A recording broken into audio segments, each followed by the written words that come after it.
Your new brake rotors are already warped, and you haven't even installed them yet.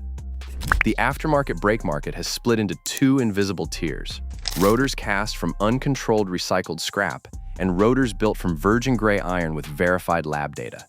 You cannot see the difference with your eyes, but you will feel it in the steering wheel the first time you hit the brakes hard. We're going to walk through 5 brands that mechanics are quietly blacklisting and 3 brands that still publish their metallurgical numbers.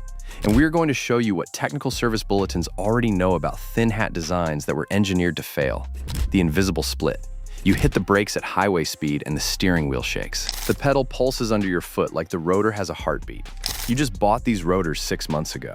You wonder if you installed them wrong, or if the pads are bad, or if your caliper is sticking. It is none of those things. The metal itself is junk. For the last 20 years, the replacement rotor market has split into 2 camps. One side casts rotors from virgin gray iron with controlled carbon content and stress relief. The other side melts down scrap metal and pours it into the same mold. The boxes look identical and the prices are close enough that you do not think twice. But the physics inside the metal is completely different. The old standard was called G3000. It was really just a PSI number that told you almost nothing about the actual recipe. The modern standard is SAE J431, and it breaks the metal down into 2 real measurements. The iron grade tells you the ratio of tensile strength to hardness. The hardness grade tells you the actual resistance in megapascals. A quality rotor for a modern passenger car should carry a G11H18 rating. Most economy rotors do not list a grade, because the number would embarrass them. To understand why some rotors die in 8,000 miles, you have to look inside the metal. The metallurgy scam. Cast iron is a recipe of carbon, silica, manganese, phosphorus, sulfur, and trace elements that either holds together under heat or falls apart. In a proper foundry, technicians measure every batch before the metal ever touches a mold. They are looking for 3.6 to 3.9% carbon in a high-carbon rotor. That carbon turns into graphite flakes inside the iron that absorb vibration and pull heat away from the surface. In April 2025, a company called Faction Fab tested competitor rotors in a lab. One brand advertised high-carbon iron. The result came back at 2.99% carbon. That is not a rounding error. It is a completely different metal that does not absorb heat or damp vibration the way the label claims. The rotor will crack, glaze, or warp under normal driving because the graphite structure never formed. Cheap foundries skip stress relieving. After a rotor is cast, the metal holds internal tension from cooling at different rates. A reputable manufacturer heats the fresh casting to over 500 degrees and holds it for hours so the metal settles evenly. Budget operations skip this to save time and fuel. The rotor leaves the factory with invisible stress locked inside, and the first hard stop from highway speed releases that stress as a warp or a crack. Then there is the scrap problem. Virgin iron comes from controlled ore with known chemistry. Recycled scrap comes from old engine blocks, rebar, and mystery metal with contaminants nobody measured. When you melt that into a brake rotor, you get silica inclusions and sulfur pockets that create brittle spots. Those spots heat faster, cool slower, and expand at different rates. The rotor warps in sections, which is why your steering wheel shakes. In April 2026, a Reddit thread in Just Rolled Into the Shop drew 359 upvotes on a post about brand new economy rotors warping before the car ever saw a road. 98 comments confirmed the same story across multiple brands. It is not a defect. It is the business model. NHTSA technical service bulletins from 2024 address, brake, judder, and noise on vehicles with factory thin hat rotor designs. The documents do not blame the driver. They describe how reduced thermal mass and lower grade castings fail under heat cycles that older designs handled easily. The manufacturers know the metal is too thin and too cheap. They just will not say it in plain language. Once you know what bad iron looks like on a lab sheet, the brand names start to make sense. The 5 brands to avoid. Beck Arnley sells rotors through every major auto parts chain. They look legitimate on the shelf. Reviews say the rotors arrive with thickness variations straight out of the box. The friction surface is already uneven before you install it. The iron is prone to rust. The finish is inconsistent, and hard braking warps them within weeks. EBC Brakes builds excellent brake pads.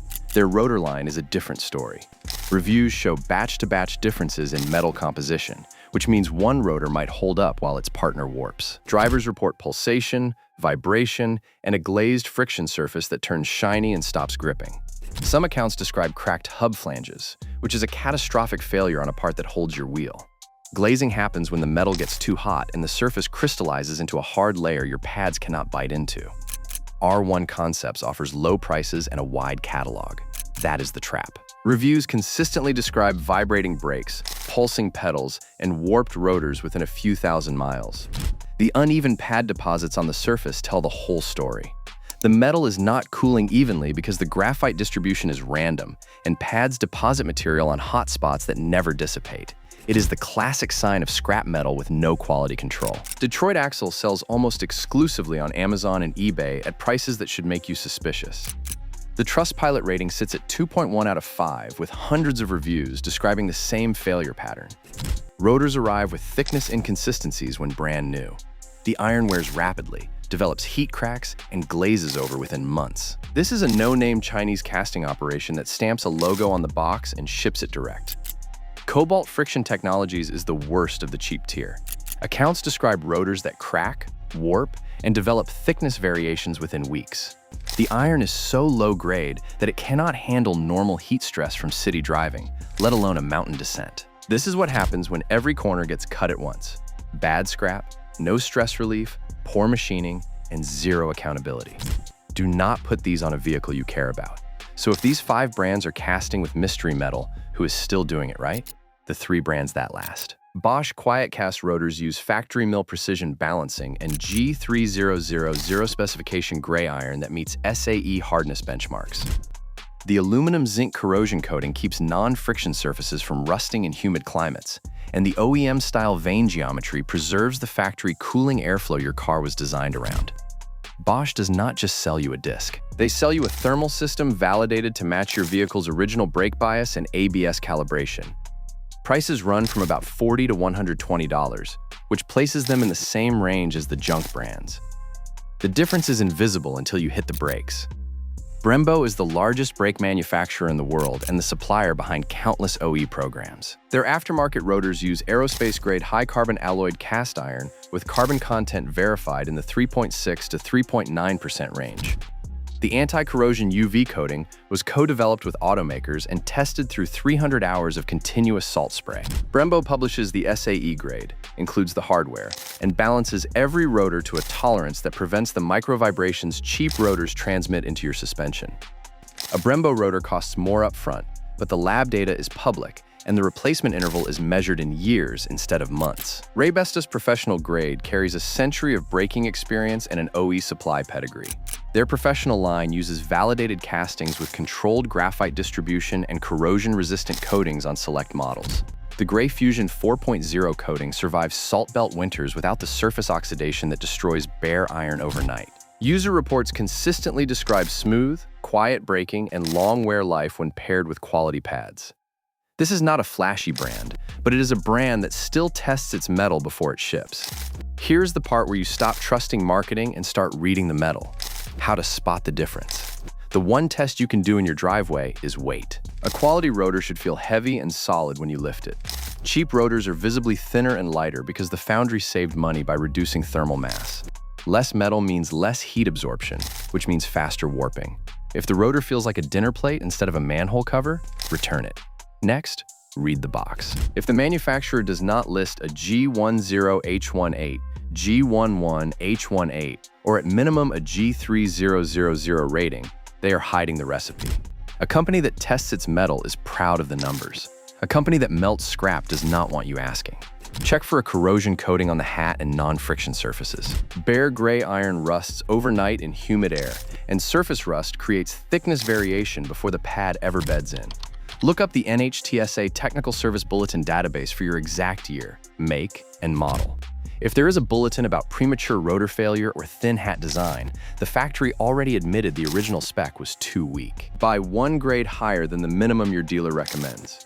Even the best rotor will fail early if you bed it wrong or torque your lug nuts unevenly with an impact gun. What to do next? Before your next brake job, search the NHTSA TSB database for your vehicle. If a rotor bulletin exists, buy 1 grade higher than original equipment. When shopping, if the product page hides the SAE grade or the rotor feels suspiciously light in your hands, return it. Buy from brands that publish lab data. If they will not show you the carbon percentage, they do not want you to know. Next week, we are pulling apart the brake pad scam. Same companies, same playbook, different chemical lie. Subscribe if you want to see.